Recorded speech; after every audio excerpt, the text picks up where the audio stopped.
हमारी चर्चा का विषय है राष्ट्रीय पिछड़ा वर्ग आयोग, या जिसे हम एनसीबीसी कहते हैं। जी। हमारे पास यूपीएससी की तैयारी वाले कुछ नोट्स हैं और हम कोशिश करेंगे कि इनमें से वो जरूरी बातें निकालें जो इस आयोग की पूरी कहानी बताती हैं। मतलब ये कैसे बना, इसकी शक्तियां क्या हैं और हाल में इतना बड़ा बदलाव क्यों हुआ। हाँ, और ये विषय सिर्फ परीक्षा के लिए ही नहीं बल्कि ये समझने के लिए भी जरूरी है कि भारत में सामाजिक न्याय की व्यवस्था असल में काम कैसे करती है।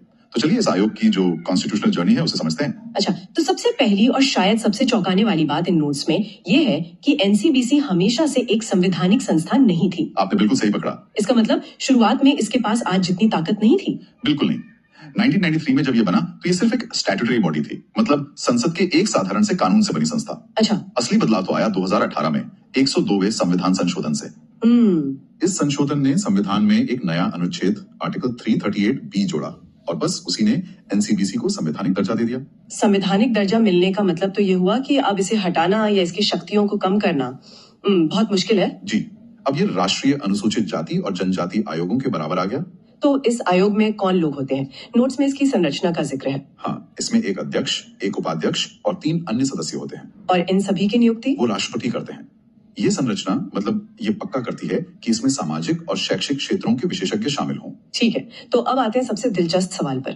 ये आयोग असल में करता क्या है, इसके काम क्या है? देखिए, आर्टिकल 338B के तहत इसके कई काम हैं। मुख्य रूप से तो ओबीसी समुदायों के संवैधानिक अधिकारों की रक्षा करना, उनकी शिकायतों की जांच करना और उनके विकास पर नजर रखना, ये भी। हाँ, पर इसका सबसे अहम काम है केंद्रीय ओबीसी सूची में किसी जाति को शामिल करने या हटाने के लिए केंद्र सरकार को सलाह देना। नोट्स में एक बात पढ़कर मैं थोड़ा हैरान हूँ। इसमें लिखा है कि एनसीबीसी के पास एक दीवानी न्यायालय यानी सिविल कोर्ट की शक्तियां हैं। हाँ, इसका असल मतलब क्या है? ये सुनने में तो किसी सलाहकार संस्था से कहीं ज्यादा बड़ी शक्ति लगती है। ये एक बहुत महत्वपूर्ण बिंदु है। इसका मतलब ये है कि अपनी जांच के दौरान ये आयोग भारत के किसी भी नागरिक को समन भेज सकता है। किसी को भी? हाँ, और किसी भी सरकारी दफ्तर से कोई भी दस्तावेज मांग सकता है और गवाहों से शपथ पर बयान भी ले सकता है। ये इसे बहुत शक्तिशाली बनाता है। लेकिन यहीं पर एक पेंच भी है ना? इतनी शक्तियों के बावजूद इसकी भूमिका आखिर में सलाहकारी है। एकदम सही।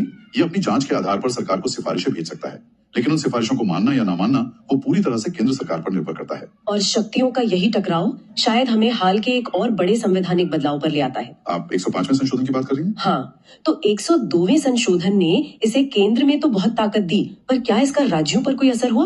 मुझे लगता है यहीं से विवाद शुरू हुआ होगा। बिल्कुल। 102वें संशोधन के बाद एक भ्रम की स्थिति पैदा हो गई थी। सुप्रीम कोर्ट की एक व्याख्या के अनुसार ऐसा लगा कि अब राज्यों के पास अपनी ओबीसी सूची बनाने का अधिकार ही नहीं रहा। अच्छा, तो मतलब राज्यों का अपनी स्थानीय जातियों को आरक्षण देने का अधिकार ही खत्म हो गया था।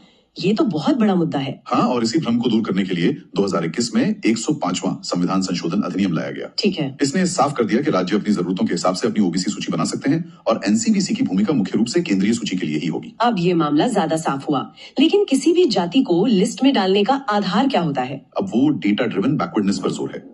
मतलब किसी भी समुदाय को पिछड़ेपन को साबित करने के लिए ठोस सामाजिक आर्थिक डेटा देना पड़ता है। और ये सब इंदिरा साहनी केस के तहत होता है। जी, 1992 का वही लैंडमार्क केस था जिसने आरक्षण पर 50% की सीमा लगाई और ये भी कहा कि जो संपन्न लोग हैं यानी क्रीमी लेयर, उन्हें आरक्षण का लाभ नहीं मिलना चाहिए। तो अगर हम आज की चर्चा को समेटें, एनसीबीसी एक कानूनी संस्था से एक शक्तिशाली संवैधानिक संस्था बन चुकी है। हाँ। इसके पास जांच के लिए सिविल कोर्ट की ताकत है, लेकिन सरकार के लिए इसकी भूमिका सलाहकार है। और 105वें संशोधन ने केंद्र और राज्यों के बीच शक्तियों को साफ कर दिया है। बिल्कुल। इसका ये सफर दिखाता है कि भारत में आरक्षण की नीति कोई स्थिर चीज नहीं है, बल्कि ये समय और समाज की जरूरतों के साथ लगातार विकसित हो रही है। ये एक विचारणीय प्रश्न छोड़ जाता है। जब पिछड़ेपन को साबित करने के लिए डेटा की मांग बढ़ रही है, तो तेजी से बदलते सामाजिक आर्थिक परिवेश में पिछड़ेपन को परिभाषित करने और मापने में भविष्य में क्या नई चुनौतियां आ सकती हैं?